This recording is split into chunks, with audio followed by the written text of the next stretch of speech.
Janaya Harris is a 5-year industry veteran, holistic hair care provider in DC, and an independent stylist in her own suite. Today, we're going to hear what her startup story is and what exactly is holistic hair care. Welcome back to the Hairdresser Strong Show. My name is Robert Hughes, and I am your host. And today, I'm with Janaya Harris. How you doing today, Janaya? I'm good, thank you, Robert. How are you? I'm good. Thank you so much. Okay, so some context here. I met Janaya at the forum for the DC Board of Barber and Cosmetology, and you came up to me and approached me about. We were talking about the shadow program and how we want to add mentoring, and you approached me and said you're interested, and that kind of started us talking. At the time, we were kind of knee deep in the beauty business brunch planning, and so we kind of pushed it till after the summer, and so here we are getting the process started. Building a relationship, getting to hear your story, share it with the audience, and we'll be working on developing that mentorship program before we launch it. So other people that are listening and watching, if you're in the DMV area and this sounds interesting to you, reach out to us and let us know. Okay, so that's the context. So the reason why, beyond wanting to be part of the community and participate in this community initiative for a mentorship program, beyond that, I was talking to you about your story, and you've been in the industry for 5 years, and you plan on working in a salon, but there was some situation that prevented that from happening, and you ended up going into a suite, and so like I think that that's an interesting story to tell because even though we believe that everybody should go into a salon right after school to get experience and build clientele and make sure that they actually want to go into ownership, because I think some people think they want to be an owner of a business, but really they just want the flexibility that being independent actually will give them. And so I think it's important to discern the differences because there's so many different avenues for us to go through in this industry. So, all right, so that's the context. So Janaya, tell us your story. So you went to school. I didn't mention this in the opening, so I figured I would let you. You go to school, do an apprenticeship program. How'd you get your license? And tell us about like this. Like, what is your story with this whole transition from not having a license to having a license and doing hair behind the chair? Okay, so I went to Aveda and I was in the cosmetology program. And while I was there, we had a lot of people come in and speak to us on owning a business, being in a salon, success in the hair industry. And we heard some daunting things like about how tough it could be. But I do just remember thinking like, okay, that might be true for some, but I am going to make it work. And so when I graduated, it was March of 2020. Actually, I didn't even get to have my graduation because literally the week that it was supposed to happen, DC shut down. Oh man. So, but before then, my one of my instructors, she told us that we need to start building our clientele now. We need to start being entrepreneurial as far as like creating products or, just expanding our business. So that way we are set up for as much success as possible. And so with that in mind, I started, telling my friends that I would do their hair. And I created an Instagram page where I showed the work that I had done. And I got a lot of clients to come in. I think I went from 3 clients that were my friends to about 60 by 2022. And with that, before it was a hard shutdown, I was just working and building clients, and I just kept going, just kept posting stuff. And when it came to I think like right before everything officially opened up, I was also taking clients again from my house, not doing Oh, any. sorry, 1 second. Let me go back. So You were telling me a little bit in your before we started a little bit about your story. I don't want to miss to skip over that part. You had a different plan. Oh, Bef- yes. Yeah, so tell us what was your plan before graduation, and then you can tell us what the disruptive factor was, COVID, and Yeah. then what your pivot was. So what Oh. was your plan before you graduated? So my plan was to go and get a job at a hair salon. I actually had gotten hired at, can I say the name? Yes, yes. At Bang Salon that was in Chinatown, Gallery Place, DC. And I was going to be like an understudy of a hairstylist who was really good at his job. He was one of the lead stylists in the salon, and I was really excited about that. Um, but then, yes, COVID happened, and so they emailed me and told me that we'd have to put my hiring and me coming into the salon on pause. Oh, so you didn't even make the decision that maybe now is not a good time to go into a salon. You got almost got like your offer rescinded or postponed. Exactly. Yeah, that Oh, wasn't even up to me. oh. Had it been up to me, I would have been in a salon. But the world said no at that time. Like everything shut down, and I had already had a little bit of clients, and they were still requesting me, so I just kept serving them. Yeah, it was not a choice that I would have made because I wanted to be good at what I did. I thought that I had the book knowledge, right? And I did take clients toward the end of cosmetology school, but I really wanted to learn like the ins and outs. I'm a professional student. I take classes all the time, and so I wanted to be learning from somebody who was positioned as the best to me. Um, but it wasn't up to me. COVID happened. And so I had to just work with what I wanted because even if I couldn't learn from someone who was years ahead of me with these voluntary clients and people who trusted in the work that I had been doing, I just kept practicing and learning from my work and from their feedback. And that's how I was able to build up my clientele. So okay, I think that's a very good point to have because like to make because your plans got changed and you pivoted, and so like you started taking clients and you put together like a place in your house to like take to like what do they call that in-home salon like Yeah, basically, right? yeah. So you had the setup. um that must have been nice because you didn't have to pay rent. That was amazing. Yes.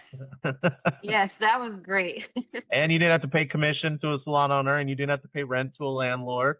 Yep. So So, I did. go ahead. Oh no, yeah. So yeah, I was able to keep my earnings. That's what I was about to say. So that was Go nice. ahead. So, did were you doing any chemical work? No. No, no, Okay. no, no, no. Uh-uh. Okay. Yeah. So, what kind of work were you doing? Like, yeah, tell us what type of work you were doing. So I was doing natural hairstyles, braids, silk press, more technical work than chemical work. I like color, but this was also my house, and I didn't have the setup for that. And I wasn't taking like 3 clients a day. It was just maybe 1 or 2 clients a weekend. And so I didn't even have the money to fund all of the Oh, color, okay. chemicals, enlightener, anything like that.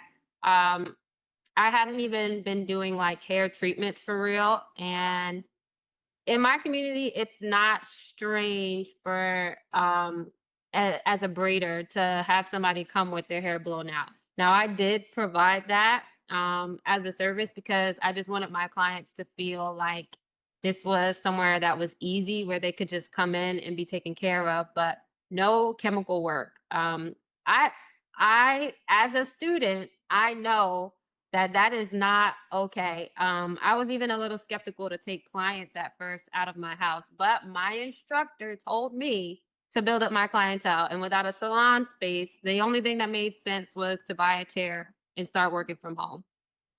Totally. So, okay. So that wait a minute. So that was a slipped in piece. So you bought a chair. So that I like what were some of the startup costs that you had to incur to to start this process of building your clientele during lockdown? And just like for the record, I don't know very many hairdressers who didn't do hair at their house or at other people's home during the lockdown, and it definitely was not legal. I just kind of put that out there. So, okay, so you're building your clientele, and you have to like have some startup costs. So you don't have chemical, so that keeps your costs low. Yeah. You bought maybe some tools, or maybe you Yes. already had tools. You got I a chair, a salon mhm. chair. Yep. Okay. I bought a salon chair and an ergonomic mat. At the time, I had really poor posture. My back was not as strong as it is now. And so I just wanted to make sure that I would be okay standing for hours on end. Um, I had flat irons, but I did get a better one and a blow dryer. And I got a rack to make pulling hair or braiding a little bit easier. But my startup costs weren't that much. Initially, I thought I was gonna go and be back in a salon. So I didn't overly invest. I did what was manageable for me, and I worked with it. And if I couldn't provide the service for someone, I didn't take their money and accept the appointment. Okay, so all right, so I think we got the foundation of your kind of like jump off, and I feel like there's got to be a number of people that had a similar situation where Mhm. they had to make change plans and go about doing things in a way that maybe they didn't want to or didn't plan on doing. But you're here 5 years later. You're running your own business, and you made it. So tell us a little bit about that process. Like you definitely start with like, was there any shell shock when you decided you were going to, or price shock when you decided you were going to go for it and go independent and go into a suite? Or did you like do a ton of research and then you made a plan and then it took you 3 months or 6 months to save up the money? Tell us a little bit about that thought process. Okay, so it was 2022, which is 2 years after I finished cosmetology school. And as I said earlier, I only did maybe like one or two appointments a week at that time. Um, and so the thing though was that I was very tired of having people in my house and having work so close to home because I'm a big mindset girly. I need the separation, like when to turn it off type of thing, and then also just having people in my space. And when that like hard shutdown was lifted, I it's a crazy story. I went on Craigslist because I had found an apartment on Craigslist years ago. So I went on Craigslist and I looked up salon suite and I found like all different kinds of listings. And the only reason why I didn't choose a salon at that time was because I did have a clientele that I was just like, it's not the biggest, but I'm confident in what I'm building. And so I found this place. They had all utilities included. They had a wash bowl, a chair, like a a workstation, and it's a beautiful space. So I was just like, you know what? I'm gonna do it. And then they told me the rent and my heart sank. I didn't know what I was gonna do. And I was like, okay, so maybe I'll just work more days per week. Like if I price this at that much, I'll at the least cover rent. And I'm pretty consistent with getting one client a week.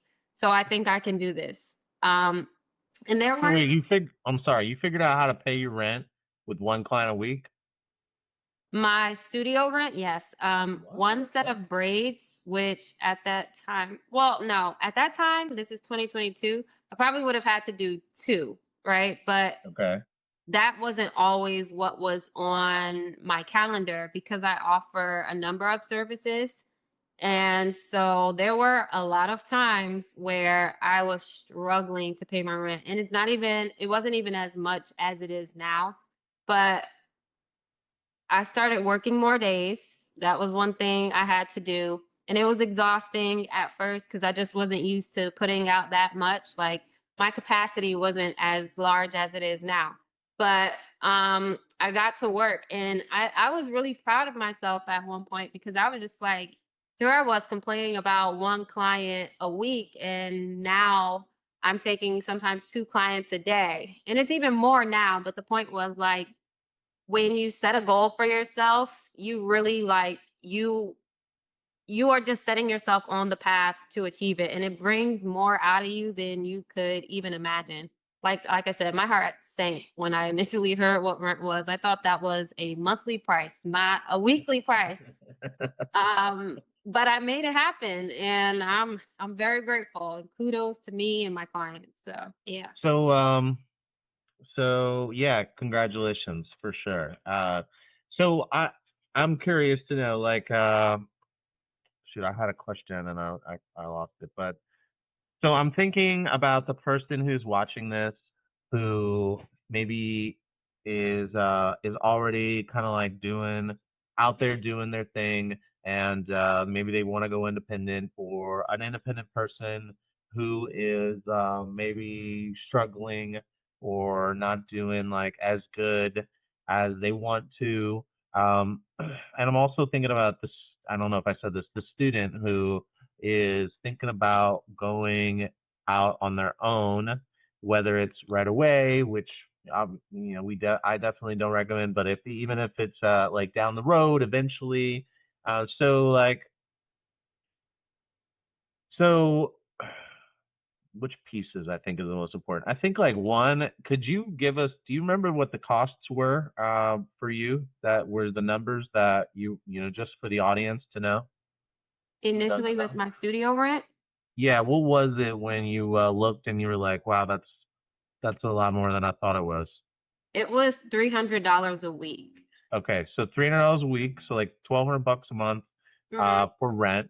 And Plus, sometimes 1,500 if it was like okay, so October or August. So yeah, yeah, couple times. I think it's like 2 months a year or something like that. yeah, You might have to pay 5 weeks in a month. Um, exactly. oh, I know what my question was. I knew I would get there. What were you doing? One, were you living at home with your parents, or were you paying rent at home for your home? I'm paying rent for myself, my own apartment. Yeah, you were by yourself. Yes. Oh, geez. Okay, so what did you do for money during the week when you weren't taking your one or two clients a week? So at that time, I had gotten laid. I forget the term for it, but because of COVID, I got something by, like I can't remember. It's not Like a furlough. It's not laid. Maybe it's laid off. Maybe or it's like laid off. severance or something? I think it's laid off. I got laid Okay. off by my job. I was working at a restaurant, and because I was non-essential, Ah, that happened, and with that classification, I was eligible for benefits, oh, and nice. I took them all. I took them all. Yeah, In DC, yeah, they offered some really great benefits as far as, like, helping with rent payments, and I took advantage of everything, nice. Yes, I did. Okay, cool, awesome. So that kind of floated you a little bit to Yeah. get you. So like, the downside of the trial, which was COVID, was that you weren't able to go on the path that you wanted, and it worked out and planned out. And I can't imagine that was an easy opportunity to land. And I'm sure there were plenty of other people who you were competing with. Yeah. And then but then but that same trial created an opportunity for you because it put money in your pocket. Like I know that, like I applied for all the stuff too. I got money for like the business side, the personal side, I didn't do the rent side. Honestly, I don't think I thought about it. But I knew so that's awesome. So you were out there like, looking into what help offers there were. How did you discover what opportunities there were for you? I mean, did you like, where were you looking? How were you discovering these things? Um, I think that I can't remember who exactly told me. It might have actually been my job. They were very supportive.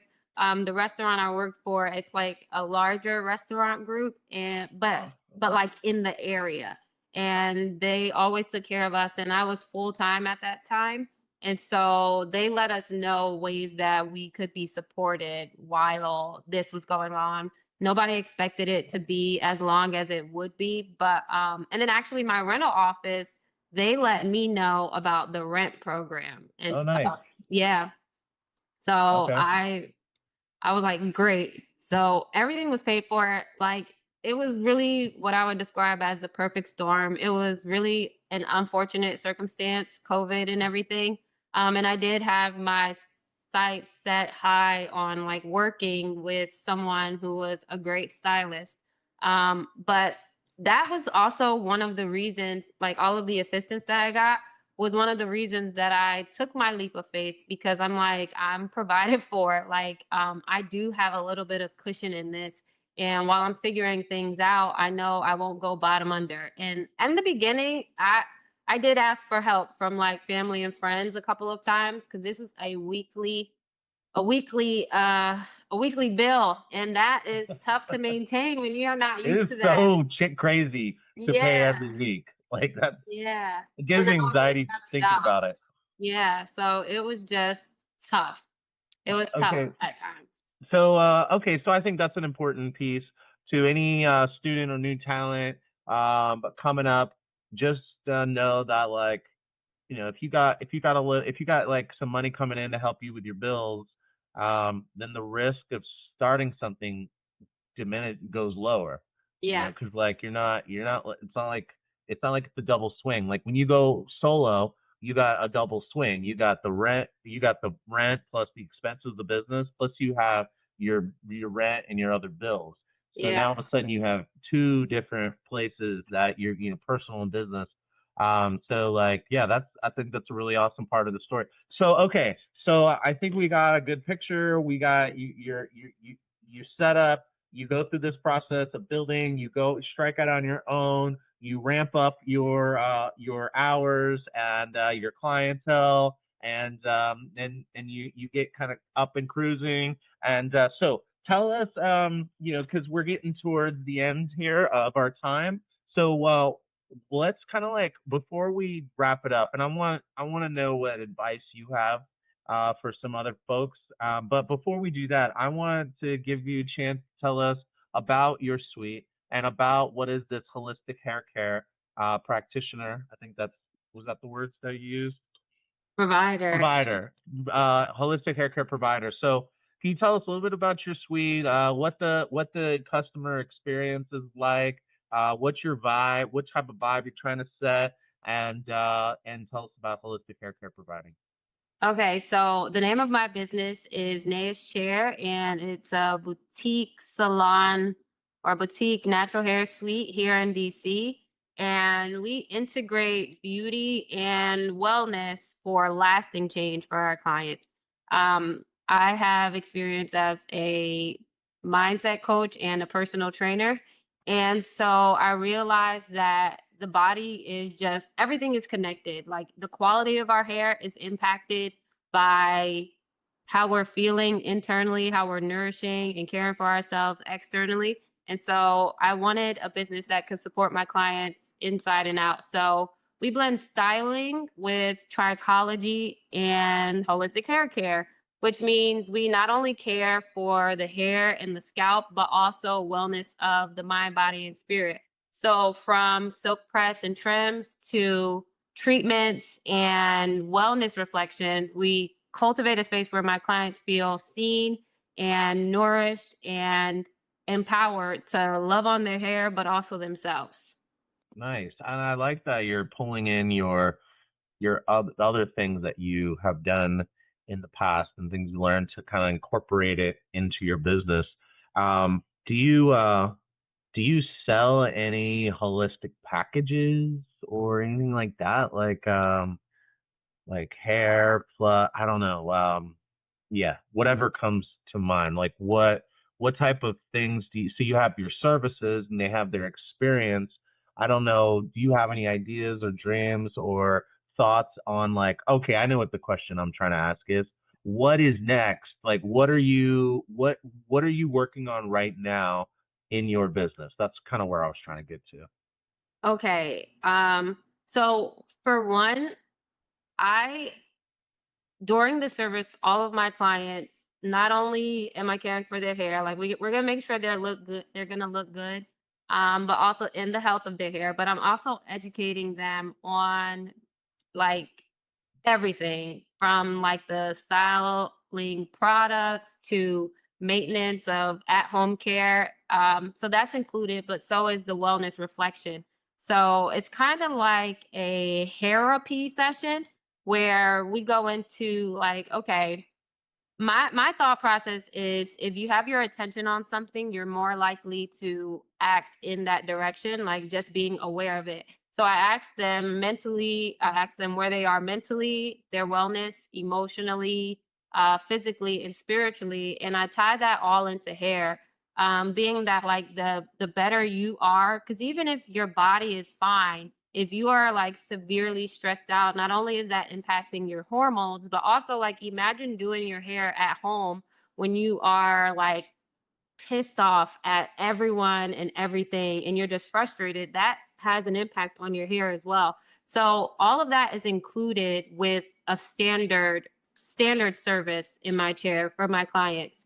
But that wellness aspect right now, what I'm working on outside of the chair, which I hope to integrate into a space where all of this can be accessible, is going out into my community and speaking with people, women in particular, at the moment on their wellness and their self care and how like we are whole beings and every aspect of our life plays a role in our overall well-being, and so just being mindful of that and taking the steps that could help to create stability in ourselves and empower ourselves to do what we need to do and feel good. My mom's philosophy was always look good, feel good, do good, but eventually I'd like to have a space where there is hair available, where there are mental health or coaching sessions available, where there is like a fitness area and just a community space where business and talks on wellness or mindset or just some kind of community effort to improve the lives of those who didn't have access to this is available. So that's the overarching goal. I don't have a package for it right now. As of now, every service is the package. Nice. It's just included. It's part of what comes along with this experience. Nice. I think from like a business development, perspective, this is my brain. How my brain thinks a lot is getting from point A to point B when your idea is much bigger than what you currently are offering or can offer.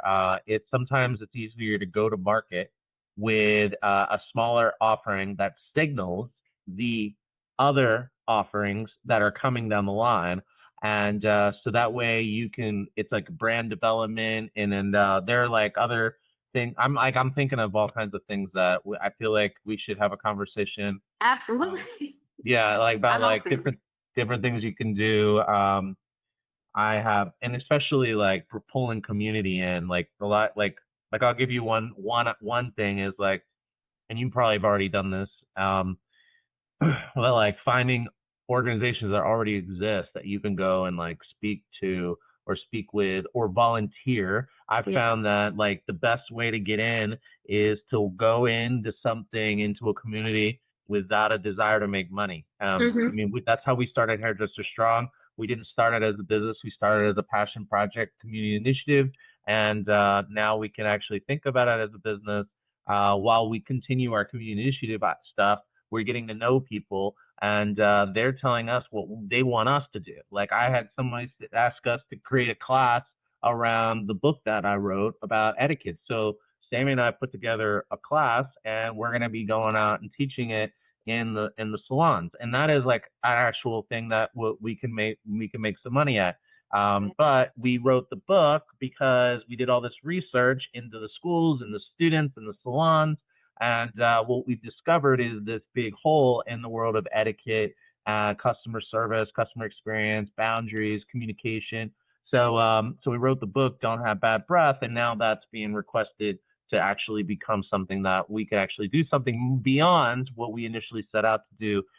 So that's kind of like my approach. So like when you're talking, I'm like, oh, my brain is starting to like tick, tick, tick, tick, tick, going. So yeah, let's definitely talk about that offline, and we'll also talk about coming in to do the mentoring as well, like we talked about before. But okay, so like that's side note. Sorry for the podcasters who are like in the middle of our conversation.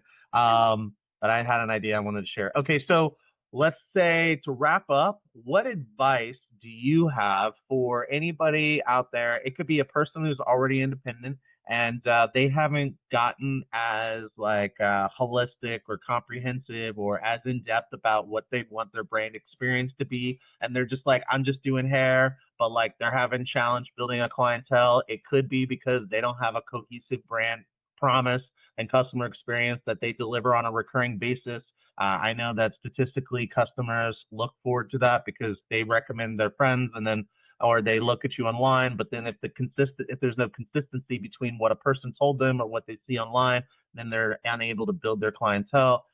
What about like a student who's thinking about going independent, or a stylist who has been wanting to go independent, but just has been too scared to pull the trigger?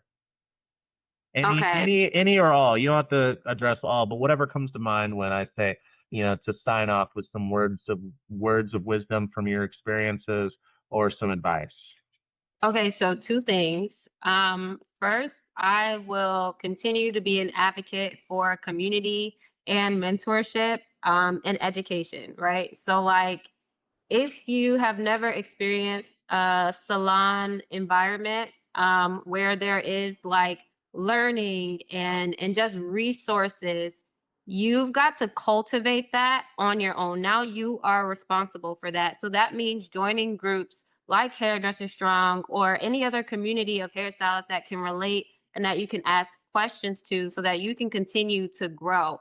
Also, in a salon, they're usually keeping up with the latest techniques and science. And so, making sure that you stay informed in that way by taking classes, by going to whatever your board has available or recommends, like just keeping yourself in the loop of how the industry is constantly evolving. I think that is key because at the end of the day, you switch from being a service provider to a business owner. You've got to keep your mind in the state of someone who wants their business to be successful. So, knowing how the industry is evolving and having people who are actively implementing these new techniques or strategies, um, all of that is essential. In addition to that, also business, like educating yourself in business and how to run things, bookkeeping, client marketing, sales, the technology that will make your job easier because there is going to be a lot of work expected of you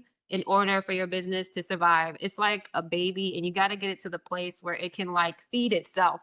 And so you need to fill in that gap what you would have had been possibly provided for you or at least the information or seeing it from the owner of a salon. You've got to put yourself in the position even if it doesn't exist fully on the level that you want now. You've got to like plant those seeds and cultivate them to make sure that you stay sharp in the industry. And the second thing that I can't over stress enough how important customer service is. I mentioned before that I come from the service industry. I've done a billion things in my past, but whether it was like substitute teaching, working at a restaurant, being a personal trainer, all of these things have service in mind. And honestly, the reason why I was able to scale my business from 3 clients to 60 in the midst of a shutdown and not even working throughout the whole thing because it was actually like shut down, is because my clients, I don't even think I was that great of a hairdresser, but they appreciated the service. They liked that I did let them know what I was doing and why I was doing it. They appreciated, I don't know, snacks and beverages. The experience was something that they even though it was from my home, they didn't get from many other stylists. The conversation was just natural, and I wasn't trying to force them to speak or not talk to them, So just reading that room and being aware of your space and knowing how to interact with people, that really saved me. And even to this day, I think about 20% of new bookings come from social media, but the rest is literally client referral. Okay, some people do find me on Google, but the rest is literally client referral. And it's because the experience is there. They're not only paying for their hairstyle. People value their money, especially in times like now. And so you have to provide a valuable experience, and that doesn't just mean styling their hair. Not anymore. So customer service and keeping yourself educated on all things hair and business are two very important things that I would stress for anyone who's looking into breaking into the independent stylist arena. Yeah, and I would even say I think that advice goes to if you want to open up a salon with people working for you. I mean, Yeah, I love that advice. That was great. I mean, thank you for sharing that. I totally agree with all that, especially the customer service and experience side. So thank you so much for sharing your story. sure. We'll be bringing you back to do some more stuff in the future. But until then, I just want to say thank you so much, and I look forward to talking to you again soon. Thank you, Robert. Thank you, Hairdresser Strong, Sammy. I appreciate you even hearing me out. And I was a little nervous approaching you that day, but I'm so glad that you were willing to hear me out and work with me. And I'm excited for what we do in the future. Me too, very much so. Awesome. Well, thank you again, and I will talk to you later. Thank you. Bye bye. All right, bye.